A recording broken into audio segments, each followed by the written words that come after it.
Tuesday talk with the one and only Brannon Potts of Building Wealth Flow. So how's it been, man? Man, it's been good. We've actually here in Dallas, Fort Worth, we've been socked in the house full of ice. I went outside this morning and the best description, it was so solid ice. It was like an ice rink. I had to really just scoot just to get to my car to get something out of it. It's nobody's moving. I haven't seen a car in 2 days in our subdivision. Yeah, I have no idea what you're talking about out I here in know. Hawaii. But you did go to Bucky's, you said, right? You Hey, ever? I've got my Bucky's coffee mug here. All right, cool, man. So I love talking to you on Tuesdays. You always bring a different perspective on things. I think today you kind of want to dig into kind of the five maybe pillars or five steps of ownership, right? Or 5 lever levels of ownership. This was from another video I watched, and then I added a lot of my thinking on it, and I thought it would be a very good discussion. And really, it's a discussion on leverage and how you move up those levels utilizing leverage. all right, sorry, I was connecting to That's right. Instagram. So, yeah, so maybe kick us off, or where did this come from? I guess the thought process, where you're thinking about it for a while, or I have actually, this is part of some of the notes from my book, but then saw a video that just sparked a lot of creativity of writing this up and thought this would be a good, just a good discussion with our group and understanding how people are getting ahead today is utilizing leverage. And inside of the levels of ownership, it all fits together. So that's what we're going to be talking about. all right, very cool. So I know there was a video also on Alux, and that's Yes. kind of where I looked into, was getting some perspective on it. Is that kind of what piqued your interest on it too, That or? highlighted a piece of it, but I've had some notes, and then I'm created more notes for this. I mean, this is going to be more of a high level discussion because we want to get it all in this hour. But I think it'll open up a lot of thought and maybe some questions. So going to financial literacy, this all ties together. There's 6 key words to financial literacy, and that is profit, or just say income and expenses. Then you have assets and liabilities, and that final one is cash flow. A lot of this comes from the Kiyosaki group and all of their writings, but those are the key words to understanding financial literacy. And I think even in these levels, as you're moving up levels, you're starting out at the first one is just focusing on income, and that's the first. And then you move up the rungs, you're also learning all those 6 words, all those meanings to that, and utilizing leverage at the highest levels at level 5. So that's kind of what we're talking about. So let me kind of get a little bit in it. Level 1, this is different than the video, and it's you're in a position, and the first level of ownership is the job owns you. A little bit different. The job owns you. That's the first level. And let's just say we all start there. This is where we all start in our lives, where in a way the job owns you. It's, you show up, you get paid, you don't, you don't. You don't get paid, and you're selling your life, like Dion says, you're selling your life 1 hour at a time, even down to, even if you invent something in the system that you're working for that company that they didn't have, do you own that system or that invention? You don't. The company owns it because you invented it while employed with that company. They own you. And this is a person that this is where we all start. And when you start out, you have little leverage, but there's a spectrum even inside of that level 1 where you're learning leverage. I think one person with very minimal leverage you're probably capping out around $120,000. Just there's only so much you can do without leverage. And when I'm talking leverage, I'm talking it can be systems, it can be computers, technology, it can be having an assistant that's helping you.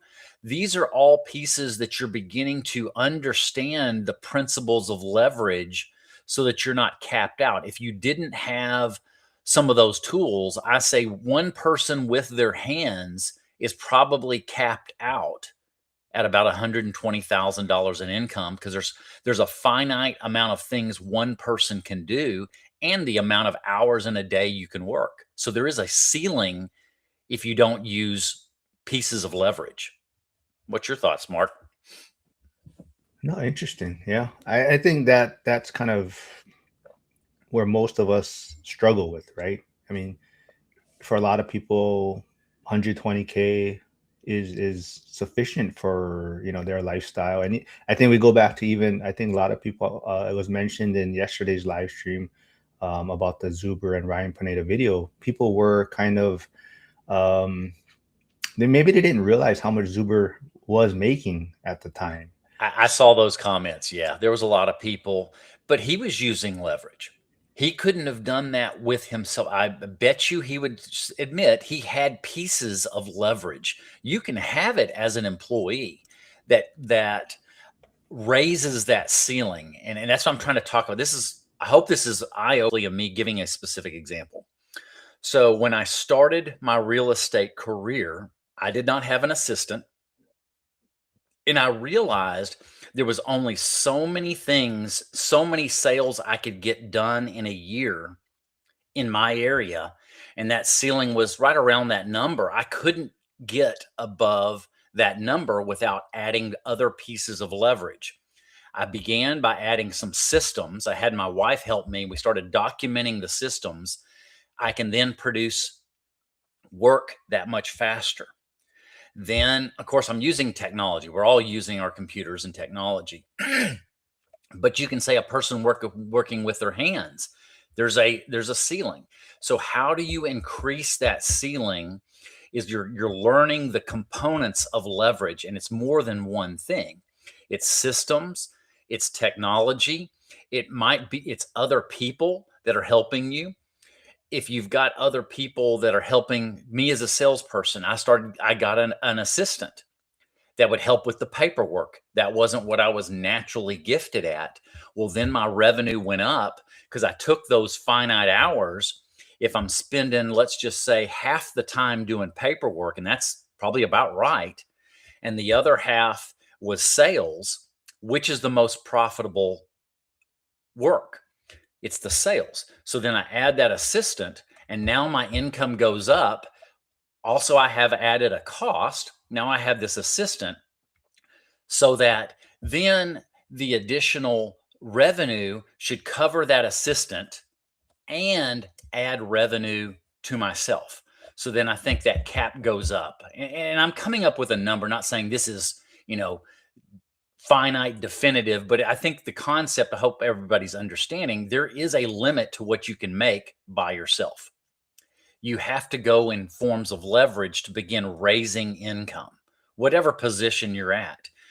You also can raise your income in, this is level one. So I'm going to get through all the 5 levels. You can raise your income by increasing your skills. You can increase your education, get more efficient, get better at what you're doing. You become, get into mastery with that. So that's kind of where you are as an employee. And I know Zuber talked about his. I bet you he had pieces of leverage. It was not only just the works of his hand. There was other people helping him make that, helping him to get to that type of revenue. There are different caps of different positions of type of job that it can be $1 million depending on the leverage that are used, even though they're an employee.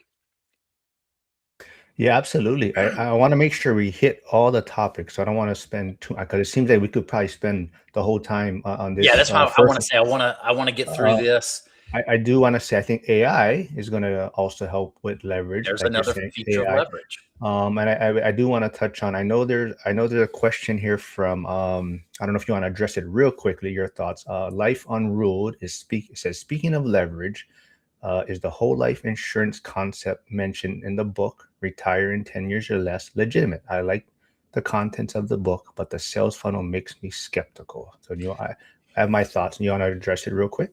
Yeah, I know that he talks about the vault and he is using whole life insurance and overfunding the whole life insurance. I'm not saying I know enough to say definitively yes or no. I'm still in discovery mode. I'm leaning towards that's probably not going to be a fit for me. I have others that Brian Waters that was on our video a couple of weeks ago. He is doing it, and he's coming to the convention, our family reunion. I'm going to talk to him more about it because I have lots of questions on the cost of whole life. That's a cost I don't need. So is it really worth it to overfund it and get this tax-free income growth when I'm still having to buy something I don't need? It's a concept of infinite banking. I just don't know. So understand that, and I appreciate the question. I'm not certain on that. Maybe it is. Right now, I'm leaning it's probably not a fit for me, but that's where I'm at. On that point, Brian will also be back streaming with me on Friday with Justin Cambra. For me, I do know a lot of people that do use the whole life insurance concept, and to Brandon's point, the way I look at it, it's more of a towards the end game phase when you have a lot of It extra could be. cash flow coming in, and it's just another place to funnel your money to park it instead of just a traditional savings account. So your money kind of grows in two places where even if you borrow against it, the whole policy is still growing. The only issue typically is if you don't work with the right people, there's a lot of fees up front. So you have to find the right agent that knows how to design the policy to where you're keeping the fees to the minimum. And it typically, there's probably like a 5 to 7 year break even. So you have to fund the policy. You're going to overfund it, but it takes a certain amount of time to get the cash flow and where you can borrow as a break even point. So after that, then it's not really you're spending too much fees on it from a funding it policy. It's just a monthly payment. But it to get that break even number, it takes about probably 5 years or so. And but it's usually the high fees that keep people away from it. And that's why I don't know enough. I need to get all the details, and I've got the 3 different providers. There's specific providers for this whole life product to where it works. I'm not I'm open. I'm still learning. We're all on a journey, and that's why I'm not definitively saying no, I don't even want to hear about it. I want to understand it so that I can, if I am saying no, I've got specific reasons of no for me. It might be right for somebody. And that's kind of what you're saying, Mark. I just don't know. I don't know enough, and I'm in the discovery mode right now. Yeah, it's just another tool. And to Hyder's point, you're just leveraging the life insurance. Yes. So you're basically, if you were to borrow off of it, you're basically borrowing off the death benefits. So Right. so if you don't ever repay it back, just the death benefits becomes lower now. And then, but the one thing people like about it is probably the easiest loan that you'll ever get. So once you get the policy funded, you don't have to take any bank doc or go to a bank. You can just borrow from yourself, borrow from the policy. You don't have to take W-2s. You don't need to take income statements. You don't need to, it's just basically you have your own funds here where you can borrow. So if you're like retired and you don't have a W-2 where it might be harder to get a loan, it's easy to borrow off of. It is. But I think, from my background, I have term insurance, and really the ultimate reason to need insurance, life insurance, is to replace income. That is the purpose of life insurance. I don't need life insurance now. I have enough passive income and business income, whether I was here or I passed away, that income doesn't change. That's where I'm at. So I don't need life insurance. So it's a product I flat out do not need. And so that's what I'm thinking about it. But the juice has got to be worth the squeeze. I just got to get the information to see if it's the right fit for me. So Yeah. let's get back to the levels, I think. But that's a good question. Yeah. All right. Yeah. Well, let's move on. What was the number two, I guess, or So let me next? let Or me summarize level 1. So I have this, and I use this as a prop. So this is from the cash flow quadrant. So uh, the gain cash flow. So you're preparing this financial statement. In level 1, what is the focus? The focus is right here on income. This is where the employee lives, is right here. This is level 1. This is the basic understanding. They're focused on growing their income. They are beginning to learn pieces of leverage to continue to grow their income. Level 2, I will say level 2 can be skipped. This group proves it. This school group and all of the videos and all the people you and I have been talking to, there are a lot of people in level 1. Michael Zuber was level 1 and he skipped level 2. He went to level 3, and we'll get to it. So you can skip because he was living beneath his means, took that money and started using leverage through other people's money with hard assets. So level 2, you own, this is the one. Level 2, you own a business, and I put level 2A and level 2B. This is sorry, self-employed. Well, level 1 is the highest tax rate and the lowest income and wealth growth. You have to move up in levels to lower your tax rate and to increase your income and wealth. So level 2, I would call it the second highest tax rate, level 2A. So the first level is the job owns you. Level 2A is you own a job. This is where you've started like a self-employed person. They're like a specialist operator. It's really not a whole lot different than level 1. It's a person that says, I can do this better. You are giving, you're getting more autonomy, but you're getting more liability. You have some upside of revenue, but you definitely have a lot more liability because immediately, what changes? If you don't work, you don't get paid. That is still the same in a self-employed person, that specialist person. But you carry more liability, and your tax rate, you're paying self-employment tax. But you have choices because you can choose your pricing, the times you want to work, the product, the equipment, and the help. This is where you start moving up. So that, like I said, even level 2, it's a continuum. There's a bottom level, level 2, and then you move up.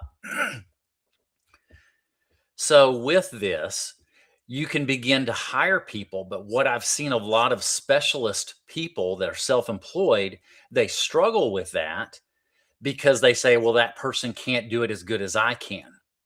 And so they get kind of caught in this cul-de-sac and they can't get past it because they're still limited. Like a level 1, the only way you can add leverage is add another person. And what I was learning to get past, I had developed the systems and I understood they couldn't do it the way I wanted it done exactly. But I learned to overcome that and say, I can manage them and give them the training. Sorry, my allergies are bad today. But you can train them and they can do it as close as possible. That is the way to increase my revenue. They're not going to do it exactly the way I do it, but I can teach them to do it very close. And that's where my income begins growing. Now I'm learning leverage with people at a higher level.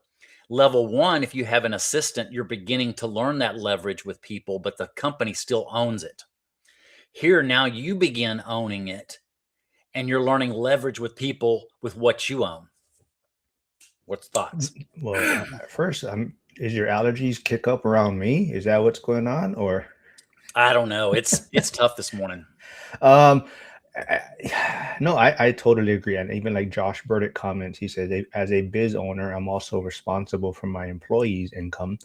And I know I see Chris Webb tuning in, and they, he had a cookie business, cookie store when he was in Colorado. But I think, to your point, that is the most difficult part for people that decide to start a business or want to have a business, is that, and a lot of them don't ever transition to that point, like you're talking about, right? Do you think that it's something that can be taught, or it's just something at some point, the I light do switch? believe it Yeah. can be taught to some. Some will refuse to do it. They want to do it themselves, and they can't get past that person's not going to do it as good as they are. And they'll be stuck. That they've made a choice. They've limited their growth of income. Yeah. That's I would say, level 2A is that specialist person, that self-employed person. Because if the revenue slows down, who does it immediately affect? It affects them. They are the immediate effect because it's their income. On a company, there is possibly a delay. Level 1, that company's revenue could go down, but your income doesn't go immediately down. But if that income continued to go down in that company, you're going to be affected.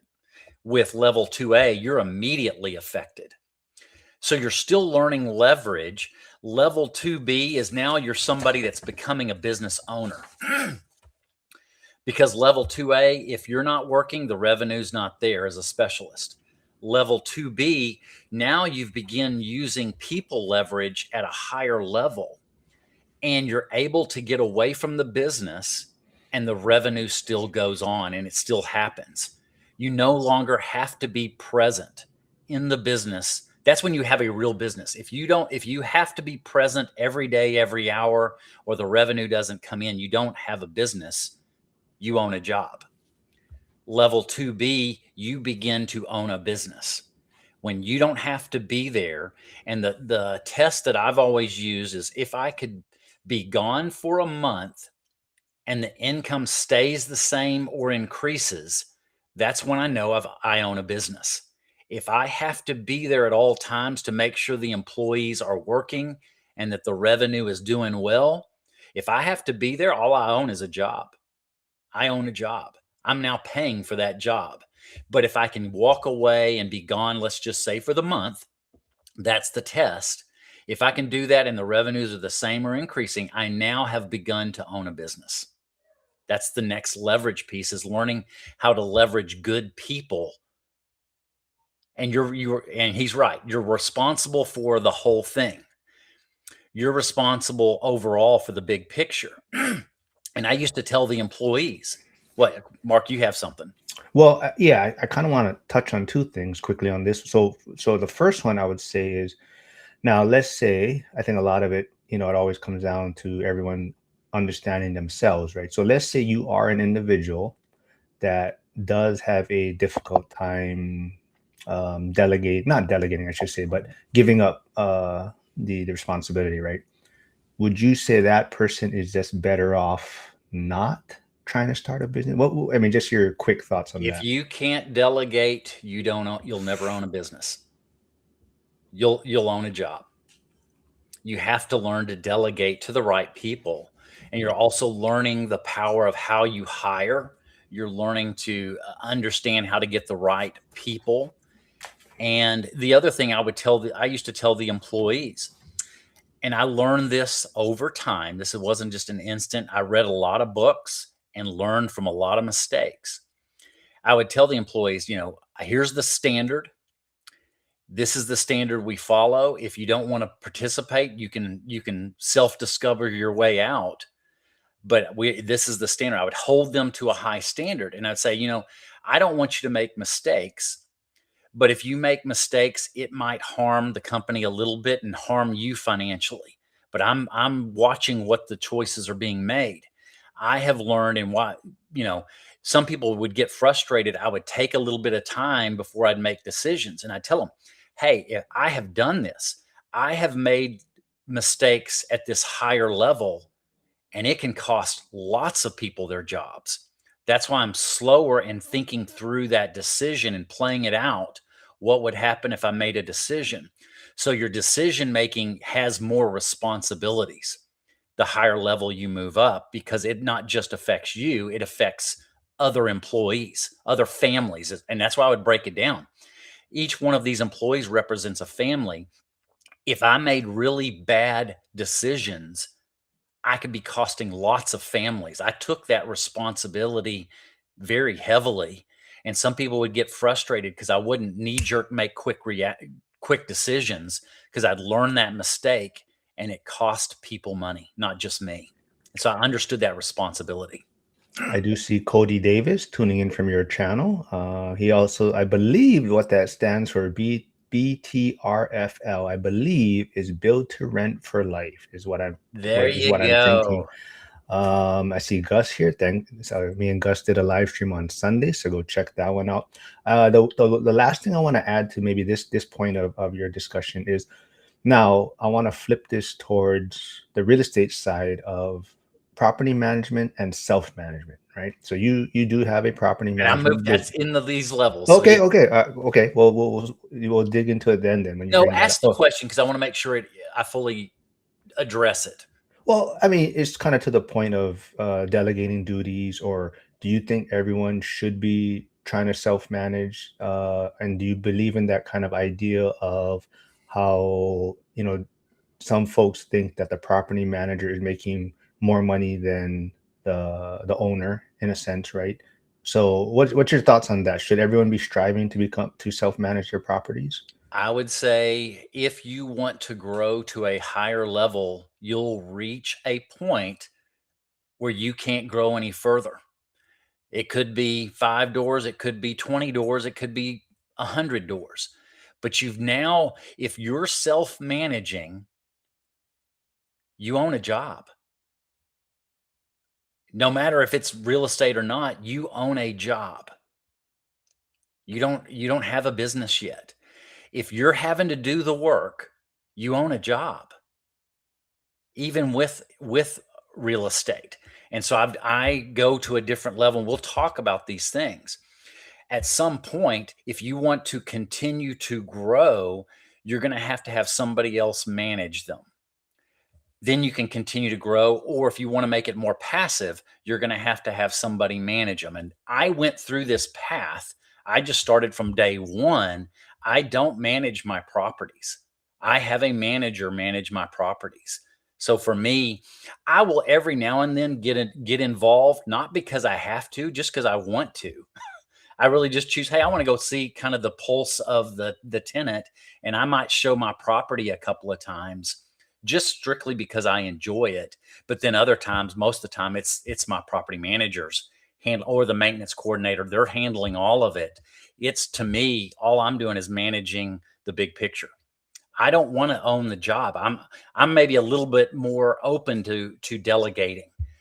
I don't have to do everything. I realize the power of leverage with people, that I can continue to grow my revenue by leveraging delegation. So with that, so 2B, you own now. 2A is you own a job, you're doing the work. 2B, now you own a business. That's level 2B. Level 3, and there's people that can move from level 1 to level 3. They can skip the business piece of it. And there's a lot in our group that skip that business piece from that side. But at some point, if you want to make it truly passive, you've got to take principles of level 2B, of delegating to a property manager if you want to make it more passive, to where you don't own a job. Having the real estate yourself, and there's nothing wrong with that, but I'm just saying, moving up to where it becomes more passive, you got to begin owning a business. And that business can be the real estate you own. That's what I teach in here too. Understand, owning these real estate properties, you are owning a business. Either you own it as a job or you own it as a business. And you've got to be thinking business wise. Cody mentioned it yesterday. He looks at the gross revenue, he looks at the expenses and says, okay, I want my NOI to be, let's just say 70%. And then I want my cost of capital to be less so that he can have 50% net net. He is thinking like a business person. He's talking the language of business. That's what you've got to think when as you're continuing to grow your portfolio, is begin to learn it like a business. And that, I was loving that discussion. So level 3 is now you own a single building. This is the next level, and this is you becoming a lower tax rate. You own the structure, the property needed for somebody to live or operate. It could be a commercial building, it could be a residential building. Now you own the hard asset. That's moving up in ownership, level 3. Now you've switched from your let's just take the other levels. Level 1, your taxes are taken out first and then you receive the revenue.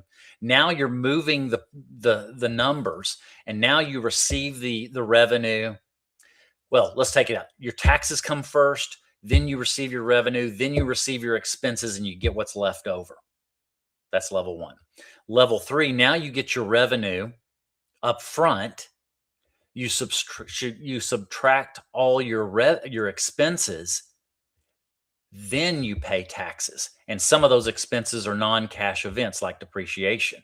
So you're learning a new level of ownership and rearranging the numbers of where the revenue comes in. As an employee, your net, what you have left over comes last, and everything else is taken out first. Here, you've moved it to where your taxes are taken out last, basically. This is still, and this is what you were talking about, this is still active property management. You're still using pieces of leverage. Now you've learned leverage with financing activities. Before, in level 2A and 2B, you're learning leverage with operating activities, with people and operations. Now you're moving into level 3, you're learning leverage with financing activities, but you're still active management. You own the job. You own the hard asset, but you now own a job of actively managing it. Does that kind of address what you're talking about? Yeah, I think just, a lot of people in the community, they struggle with the idea because it's been presented to them that the property manager is making way more money than them, right? So I think a lot of people in the community are always feeling as if they should be trying to self-manage their properties, right? Because um, they've kind of been sold the idea that the property manager is making more money than them. So I've always looked at it more your way, where I'd rather be as hands off as possible, like running it as like a business. And if it comes like, even looking at it as like you're saying, like a line item expense, right? So let's say Yes. if you are going to have property management, this is the line item expense. So maybe I do need two more properties to account for this line item expense, right? So I look at it that way, where I ultimately don't want to do any self-managing. The only reason I'm doing somewhat self-managing now is to see if it's possible, and if I ever was put in that situation where there was a transition period and maybe I didn't like my property management company and I needed to self-manage. So I just want to make sure the systems are in place. But ultimately, yeah, I don't want to do any self-managing if possible. So that's my end goal. And I think Brady just said, and this is from the E-Myth books, are you working in the business or on the business? If you're doing the day-to-day, you're working in the business, not on the business. And you look at Coach Carson, you look at Zuber, where I've done it, I began because I'd learned the power of leverage with others so that I could work on the business. Same thing with me doing these builds. I'm not hammering the nails in. I'm not hiring the contractors. My GC is doing it all so that I can work on the business and be looking out ahead, that 30,000-foot view, and buying the next property. My GC's making 15, 20,000, and I'm making over 60. Which is the better return on my effort? It's not trying to save every little nickel and I'll run out of time. Same thing with properties. A lot of people, and I understand it, the first few you might be managing them yourself because you're trying to optimize that cash you need for the next properties. But at some point, you're going to run out of time and effort, and you can't get more properties, or you can't have time to evaluate new properties because you're so busy in the weeds doing the day to day. I just I grew up in a family of business owners, and these were some of the things that were taught to me. I'm trying to teach them in video, and understanding people to understand the power of leverage is multifaceted. And so that level 3 is more of a financing leverage, and you can move from level 1 to level 3. But to move in these upper levels, you have to have learned pieces from level 2 of managing a business and learning how to delegate so that you can handle more. And the question I always ask, and ask yourself, which would you rather have? 100% of a grape or 10% of a watermelon? Which is it? I'm okay with giving up some of my revenue. I might make less on an individual basis, but because I handle and have so much more, my income goes up. And I'd rather take the 10% of a watermelon, not the Uh, 100% of the grape. Before you move on, Lynn does make a great point. She does say, agreed. I already exchanged my time for money at my W-2. I am buying my time back by paying a percentage to my property manager. Yeah, that's very good. That's very good. So that's the basics to level 3. So now the focus begins. It's the beginning stages of not just thinking, let's just take this chart.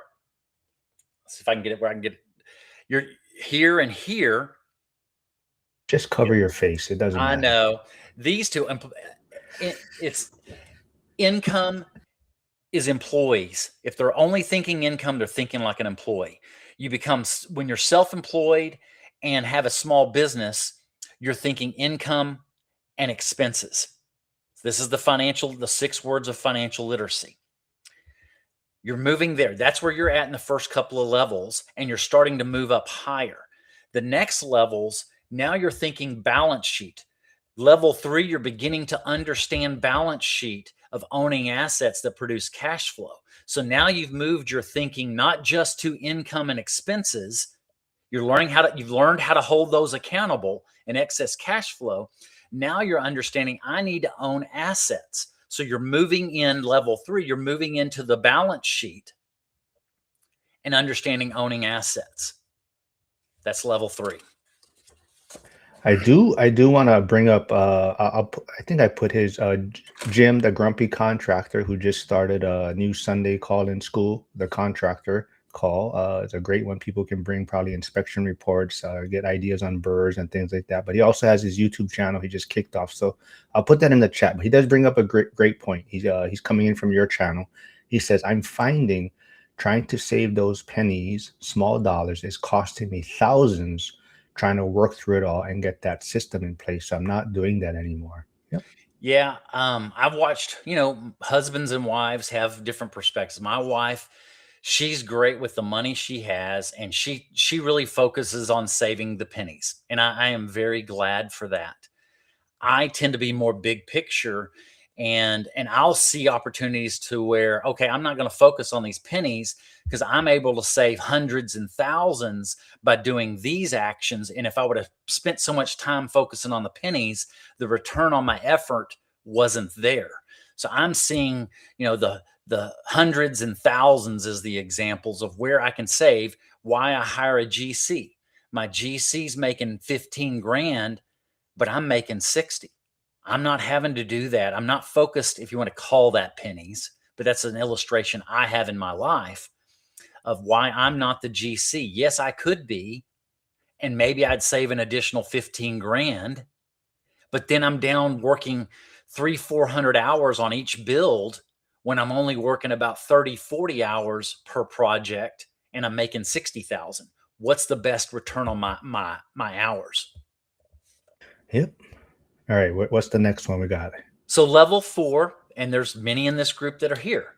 Now you begin to own a portfolio.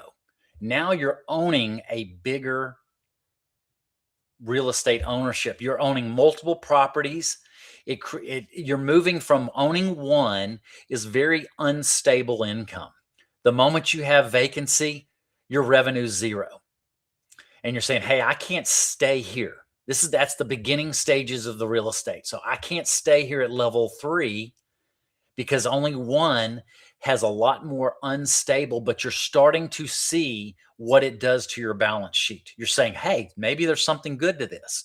So then you move up to level 4 and you're beginning to own multiple properties and you're spreading that risk and that inconsistency out, and you're finding out, okay, now I own multiple properties. I can have one vacant, but I've got all these others that are still have tenants in them.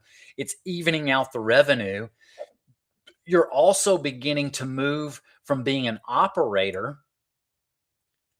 to more of the bigger picture, because now you're saying, hey, I need to start focusing not on each individual property. I need to focus on acquisitions of growing my portfolio. It is moving up the power of leverage and saying, I can't do every single thing day to day. I've got to delegate some of it and systematize or delegate some of it so that I can own more portfolio, and your focus becomes bigger picture.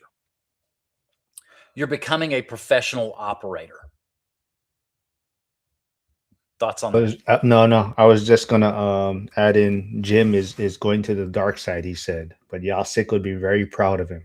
Jim says, I'm finding myself leaning towards moving to the dark side and getting property managers for certain properties because my value is definitely in the project management side.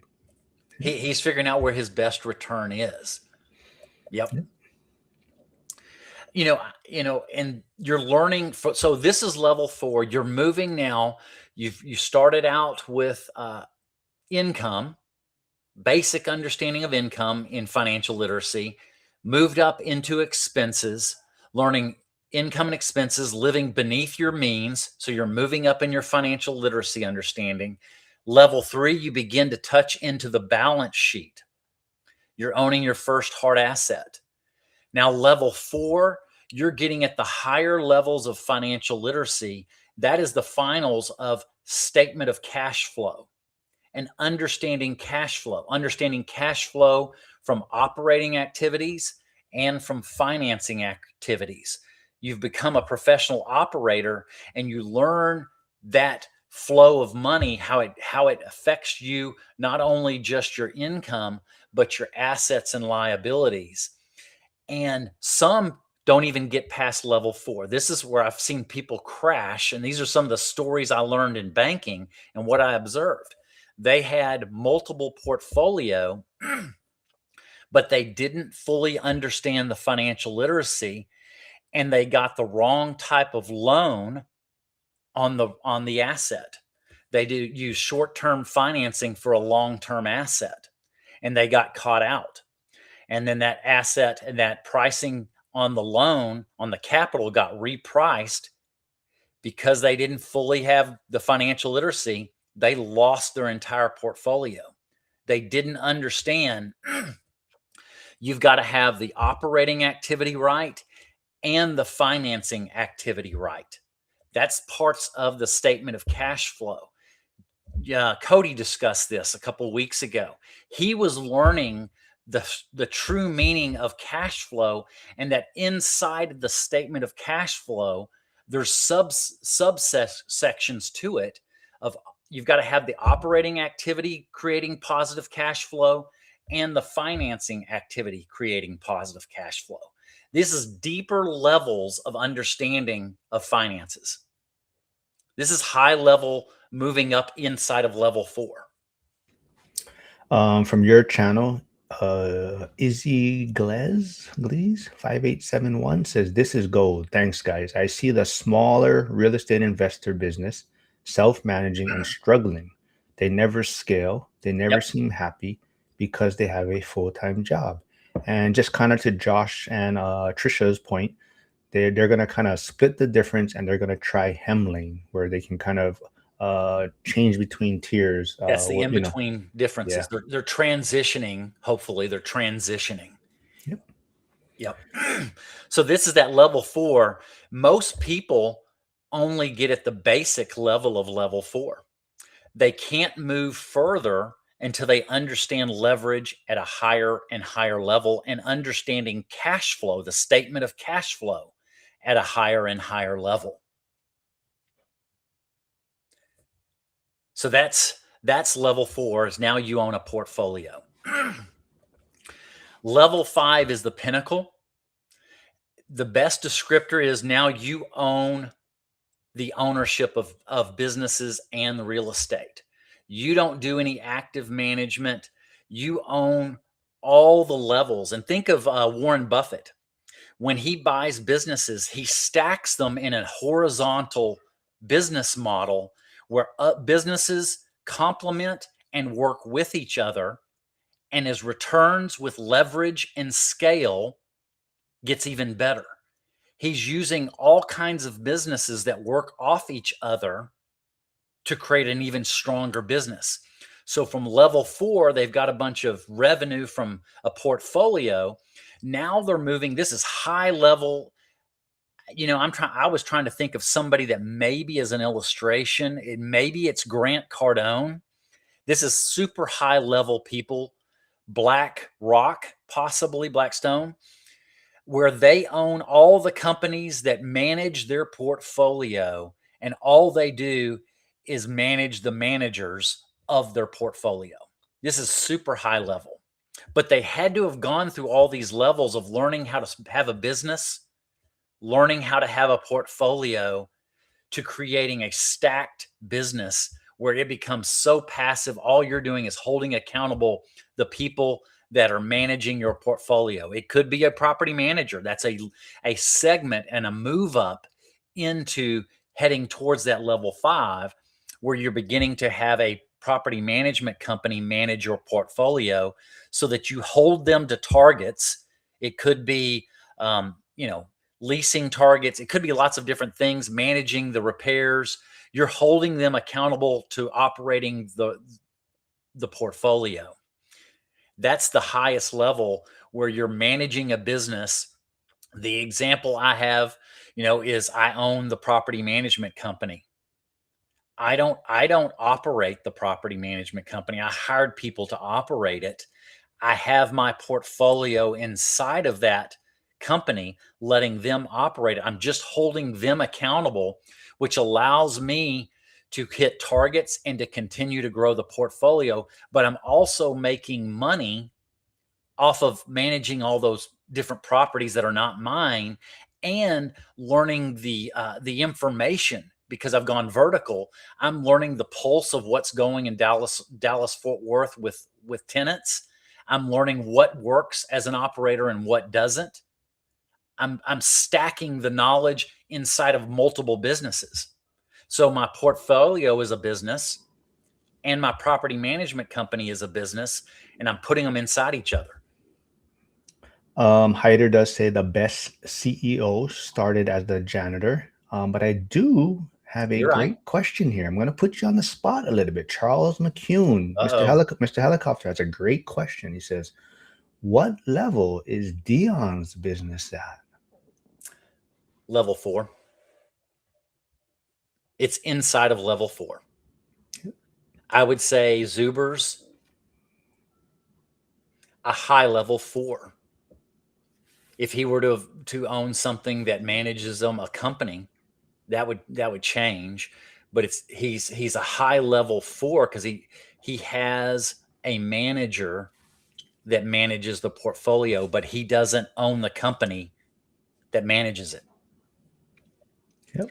But it's not just, I'm just giving you illustrations inside of real estate, but companies have these principles too. And that's why I used Warren Buffett outside of real estate. He owns multiple companies that are all tied together, and that he makes more money because he owns the vertical companies. Yep. But always going back to maybe Dion and Zuber's point too, right? The entrepreneur or the business owner is not for everyone, right? So I think most people can be, There's most that aren't. yeah, can be very successful at the level 4, and that's their ultimate goal, Extremely right? successful at a level 4. My one, let me throw something in there too. So let's say you are at level 4 for real estate. You're saying like a portfolio, and now you diversified into dividend paying stocks or something like that, would you consider that as going to level 5? I would call that more back to level 3 where you're owning a specific asset. It's level 3, level 4. I don't know exactly on Yeah, that, but I would somewhere in that range.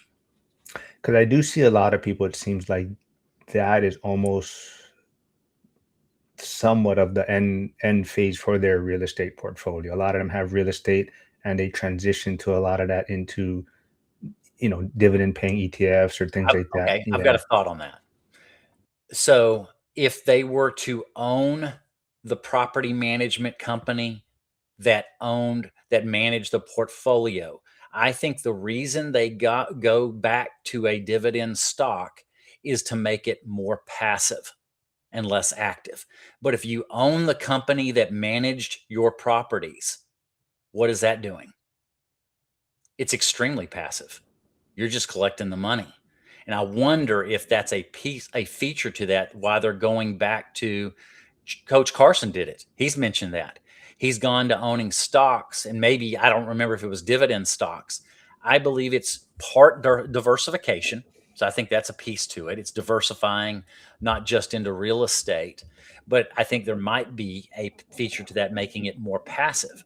Well, if I own the company that manages my properties where I'm not touching it at all, I can get to the same spot, making it extremely passive, and I own all pieces to it. Okay, before we get into Charles stirring the pot again, I do want to get some other questions. But Jim does say you can't rush to get to that point. Am I correct in that you have to go through the steps or you can make some huge mistakes? You're moving up, yes, because you're learning from everyone. I didn't have all this when I was in my 20s or 30s. Heck, I made a lot of mistakes. I was beginning to run companies in my 30s. I began to run the companies even better or different companies in my 40s. And I'm just sharing even my path. I learned and moved up those stages and began to understand leverage multiple ways to I'm not saying I have fully attained it because there's so many people way ahead of me. So take it. I'm not saying that. I've just feel like I've learned a lot about leverage and that it doesn't have to be just from my efforts. I can leverage people and I can leverage financing and make just as much and maybe more with less time. And so you learn these things over and I'm saying you couldn't learn all this in 1 year. This is for me, maybe I'm stupid. It's taken me 3 decades to learn a lot of this. And even fleshing this out on this video today, this is the first time I've ever taught this. I'm trying to flesh out what I feel like I've learned for the last 3 decades and shared what I've observed from others, what I've observed, the mistakes I've made, and finding out where I've been limited in growth and where I can open up instead of being a cul-de-sac. I'm trying to create an interstate highway of revenue. Uh, Josh Burdick, so you brought up grapes and watermelons, but he said if you're going to use fruit and an analogy, make sure you use coconut. So I understand. So like I said, Charles is asking now, and Matt is a level 2 lumberjack. I don't think that. I because he owns the portfolio. He owns a massive portfolio, but he's talking about leverage because he has people that have worked for him now. So I think the final piece he might consider, he might not have to because he has the income. It's his choice.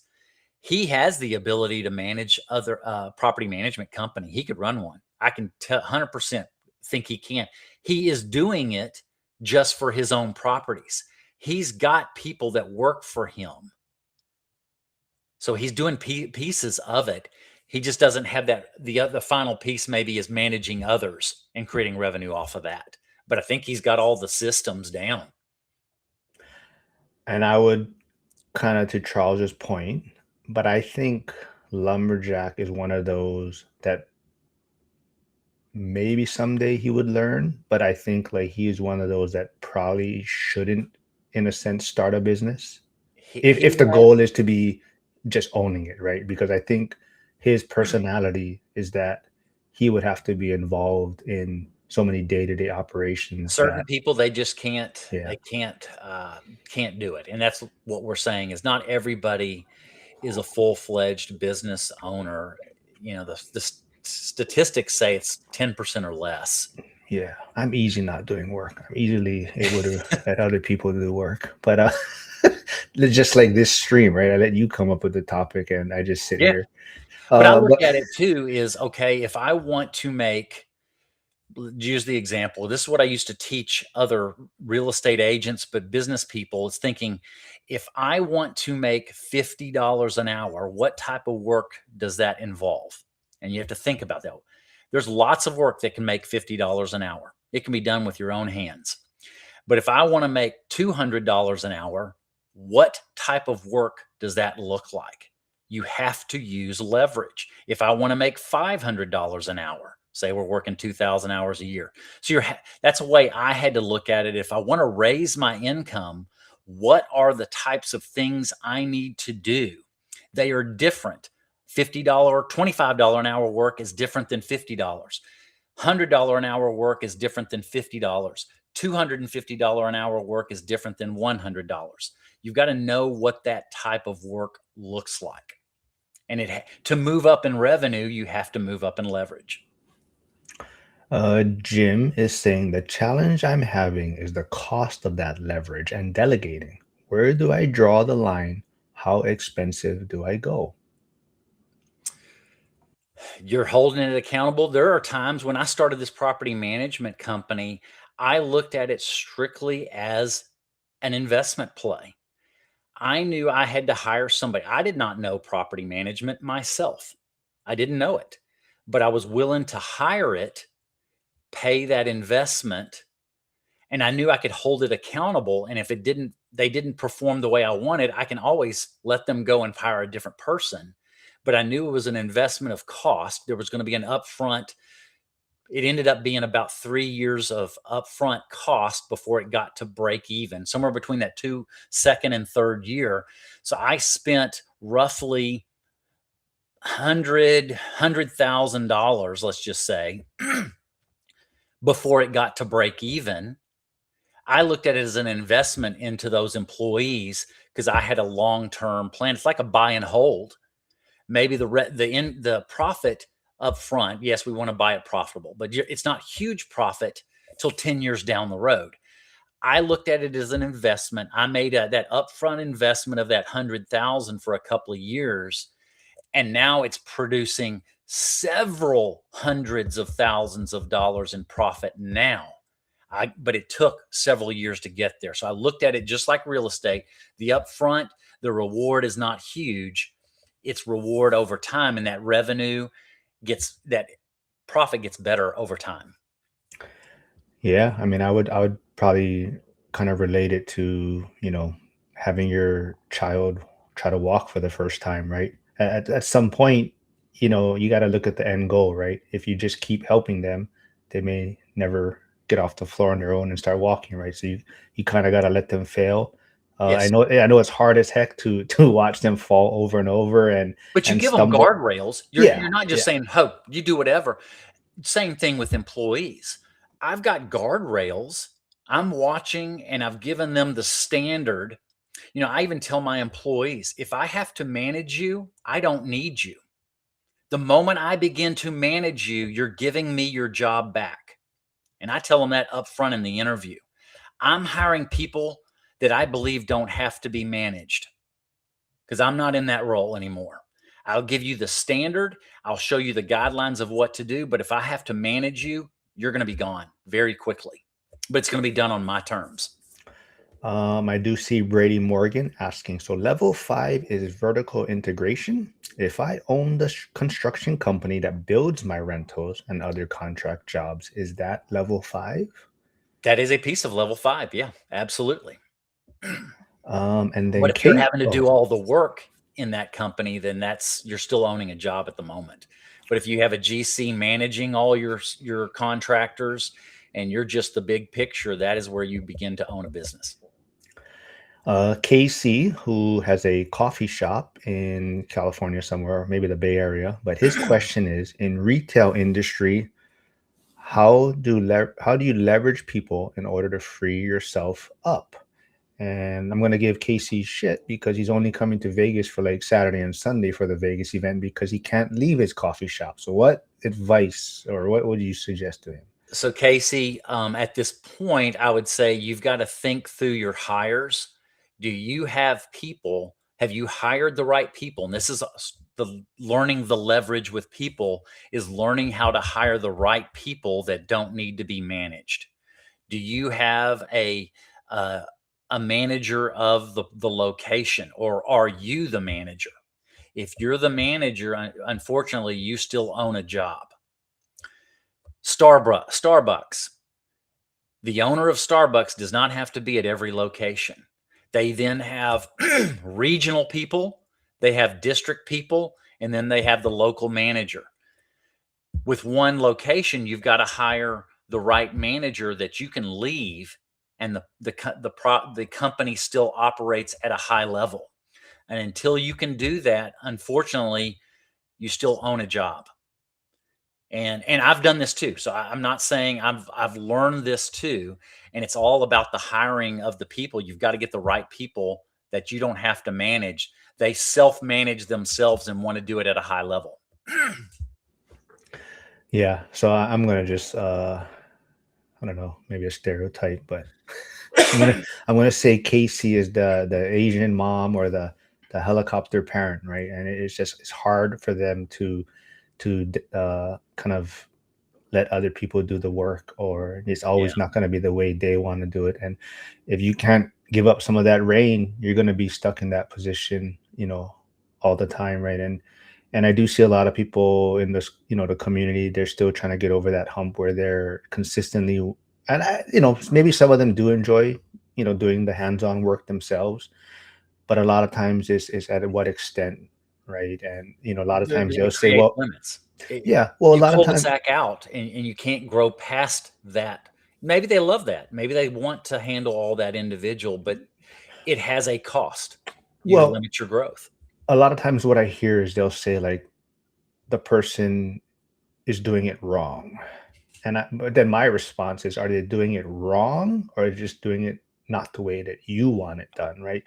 So that's where you have to determine, are they still getting the job done? It's just it may not be the way you would do it, but is the job getting completed, right? And I think that's that kind of got to understand that part. And every now and then, and this does happen, and you've got to be open to it, saying, I don't know everything. Maybe one of my great hires comes up with something great and better than I could have even thought of. That happens. Great hires do that. You want to hire that highway talent, not the cul-de-sac talent. Cul-de-sac talent doesn't go anywhere. So it's all about for Casey. It's about in the hiring. That's where if you can't get away right now, you're caught into that hiring of you're not hiring the ideal right people that you can get away for more than 2 days. Or so let me throw a wrinkle in that. Let's say, like you're saying, it comes down to the hire, right?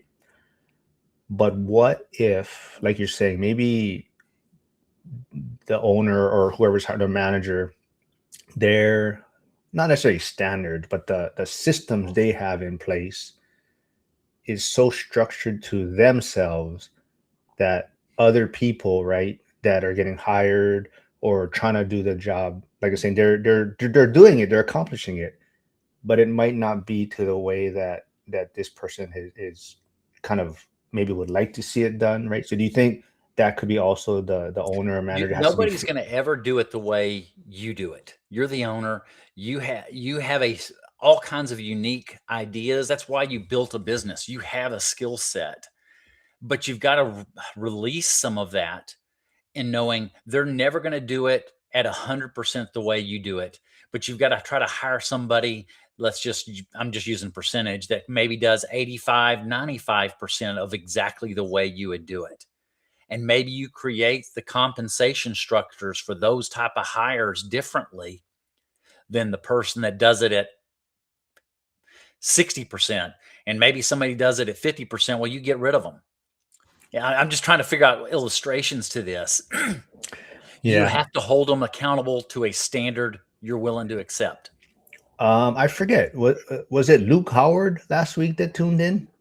Yes, I don't know if he got on. I did call. This He is is strange. here. He is here. He's coming in from your channel. He says, "Good word." Luke, I think this is the different Luke. I thought you were my nephew. I called my nephew after the live last week, and it wasn't him. It's just pretty interesting how y'all have the same name, roughly the same age, and that's why I put it together and thinking it was him, but it wasn't. But Luke, if you do want to connect with Brannon, go hit him up on his channel, message him, and he'll probably connect with you if you had some questions for him. I hope Chris Webb is not here. I'm going to probably give his team a little compliment, the Patriots. But I always relate it to kind of Bill Belichick, the former coach of the Patriots, right? What always set them apart a little bit was he was always able to get the most out of the players, especially in today's NFL with salary cap and whatnot. You cannot always have the best player. You have to spend the money wisely, right? But it just seemed as if he would always maximize different players that other teams gave up on, but it would fit his, or he would adjust his system to accommodate these players' strengths, right? So he There wasn't he so is. Luke, he, that is my oh, my nephew. well, I don't know. Maybe he was Because this messing is with your you. nephew coming in from DBU, where my daughter went to school last semester. Oh, I don't know then. Well, I don't know what you're doing, but anyways, but I think that's the thing, right? It's I always think what amazed me about Bill Belichick and when they were winning for so many years was he seemed to always tailor his system to the players he had instead of only trying to get certain players that fit his system, right? And I think, like I hate calling KC out or whatnot, but maybe as the owner or the manager, your systems have to be somewhat flexible to accommodate like you're saying, this generation. I think he said something about them not washing dishes, or so like you're saying, this generation maybe is a little bit different or works a little bit differently. Your expectations or systems in place has to be able to work with, like you said, this next generation possibly, right? You're right. And, great leaders know how to take the components. For one thing, they know how to hire right. And that's what I learned as I was growing my business. I took classes, weeks of classes on how to hire right, how to analyze every interview, and try to bring great people. But then also, great leaders learn how to inspire. Belichick and Jimmy Johnson from the the old Cowboys. They learned how to inspire and pull out greatness out of people. That's the great leaders, is learning how to do that too. Is take the components, and maybe you've taken somebody, they just need the inspiration. And with these Gen Z group, what I'm learning with them, they need to understand, they're wanting to understand there's more than just the job, that there's a mission and a purpose to what they're doing, and helping them tie together. Here your effort is, and this is how it's meeting this ultimate goal of this greater vision and mission in what you're doing. And then they get inspired. Hey, I am a component. I am a piece of this that's creating something bigger than just me. Charles brings up a great point. He says, "Have I created enough cash flow to create system that employees can thrive? I was stuck at a 2 because I didn't slow down and think." Yeah. Curtis is asking, Mark, how did you switch your mindset from real estate as a side thing to your business? Well, honestly, I wouldn't say it's a business for me. I mean, it's I mean, yeah, you treat it as a business, but it's fairly passive for to my extent. It's yeah, I don't I'm know. looking at it totally, but that's just I've been wired this way now for a couple of decades. I looked at it from a business's from day one. I looked at, okay, I need to grow my revenue. There's the top line revenue. So for every acquisition, let me just say, with these single families, every acquisition represents adding another $25,000 in revenue. So I'm growing that business's revenue $25,000 at a time on these single families. Well, then I've got my basic expenses are about right now at 30%. My bottom line, when I'm doing my financing, I'm bottom line right around 20% at the moment for net. So I'm looking at it from business components of the product is the property that's now generating single family the $25,000. I know my cost of goods sold, let's just say it that way, is 30%. So my NOI is 70%. And then my financing activity. I know I'm talking business stuff, but this is y'all are learning how my brain works. I'm looking at arbitrage. I'm saying if this asset produces at 9% for simple math, it produces revenue at 9%. That's the efficiency of the asset. If I can find one at 10%, I'm going to probably go after that. But if I'm going to find one that's producing at 7%, it's not as efficient, that product. Well, I'm finding them at, let's just say 9.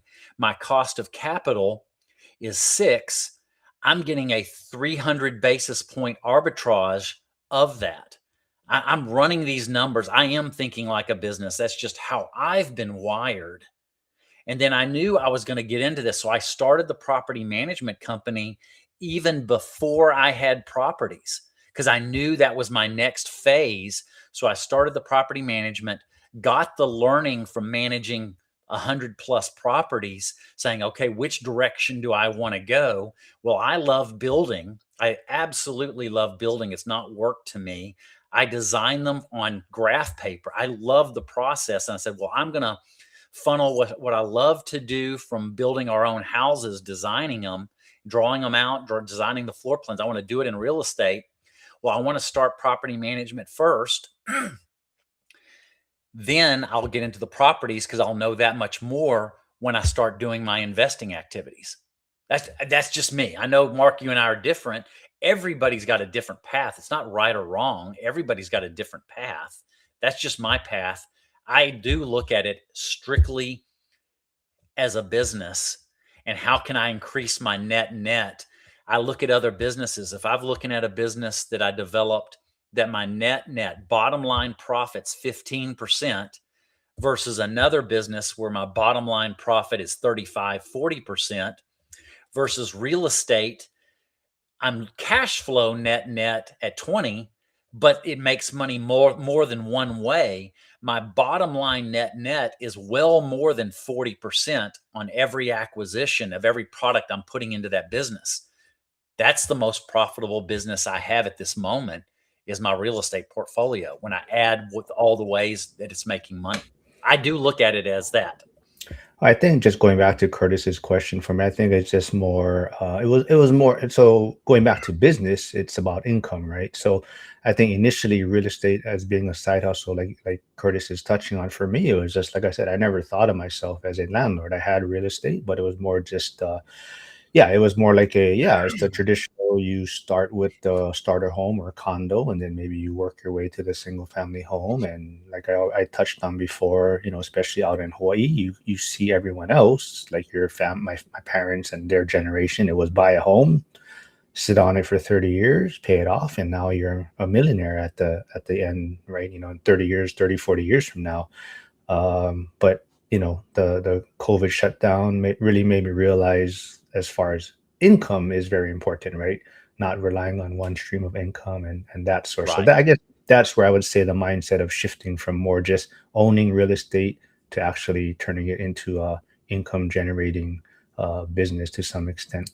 And yes, Chris Webb said he kind of likes how Mark gets the best out of his guests. So yeah, I don't just throw anyone up here. It's definitely I try to pair up people sometimes that I know maybe their personalities will mesh well on the live streams because some people have different strengths and whatnot. So, but Brannon is easy to work with, so that's why a lot of times you'll probably see Brannon on here, just me and him.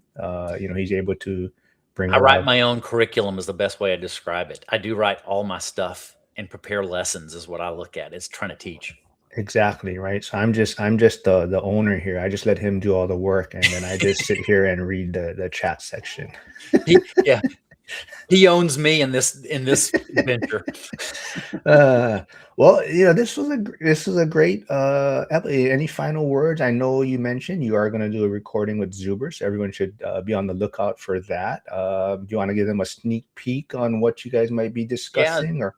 uh, Zuber and I talked this morning, and we're gonna record tomorrow morning, and just talk about how real estate buy and hold is still working today.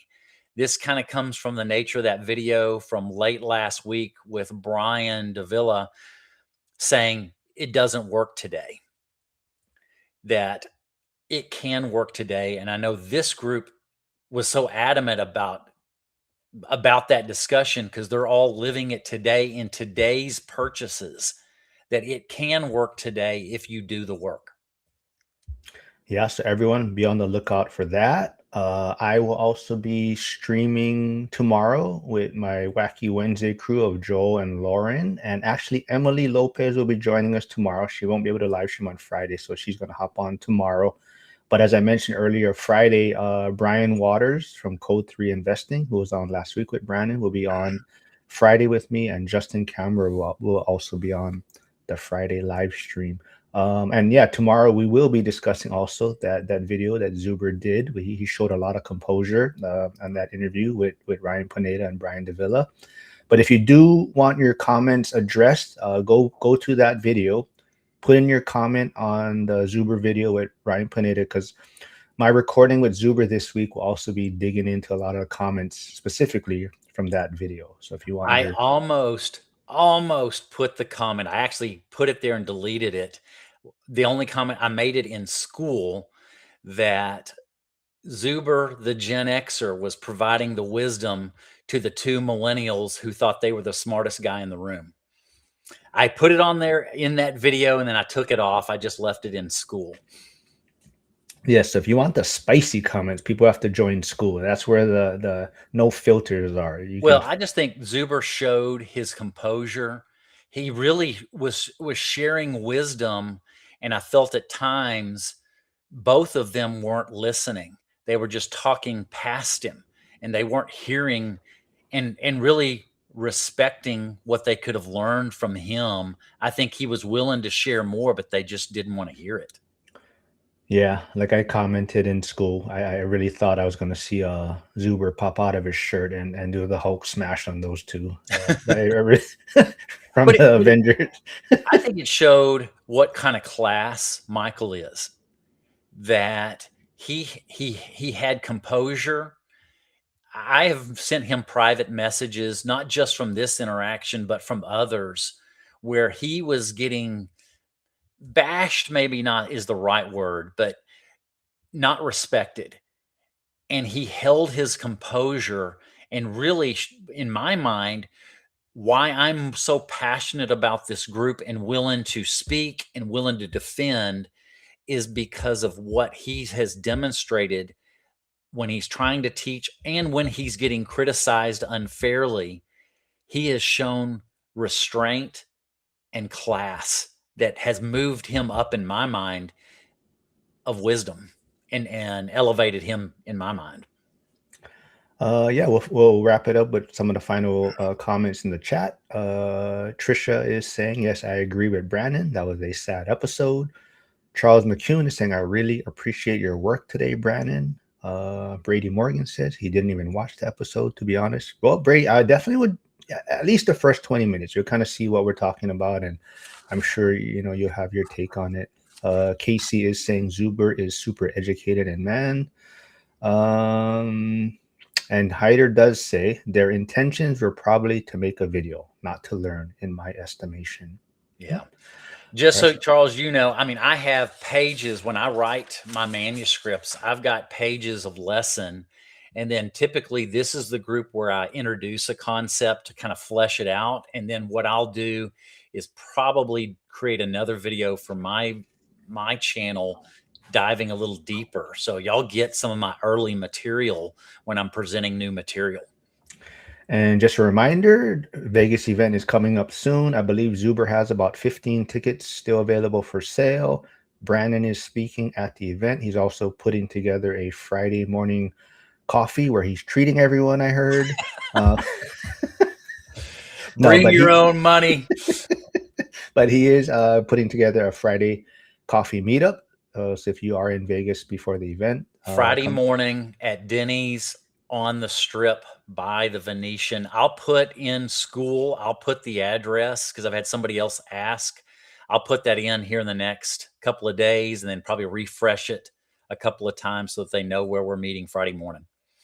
And if you are going to be in Vegas ahead of that, the last I heard Dion mention is Wednesday, Thursday is still the Denny's late night meetups. As of now, it's still at Denny's on the Strip. They'll probably check the size of the venue once they arrive in Vegas, and if it's not big enough, they think it might be at Bubblegum to accommodate the amount of people. But yeah, stay tuned, everyone. Hopefully, I'll see everyone in Vegas. Brandon, it's always fun catching up with you. We have what, one more? Yeah, we have one, maybe two more, right? No, wait. Two, I think. Two. Oh, yeah. No, Something like one. that. I think I'm flying on Tuesday. That's when I'm Okay. hitting. Yeah. All right, everyone. Thanks for tuning in. I'll be back tomorrow, same time. And yeah. All right, all right, everyone. Bye. Oh, hold on, real quick. I see one. What AM time, Brannon? Before the 8 wrap it up. a.m. 8 a.m. Josh. All right, everyone. Have a good rest of the day.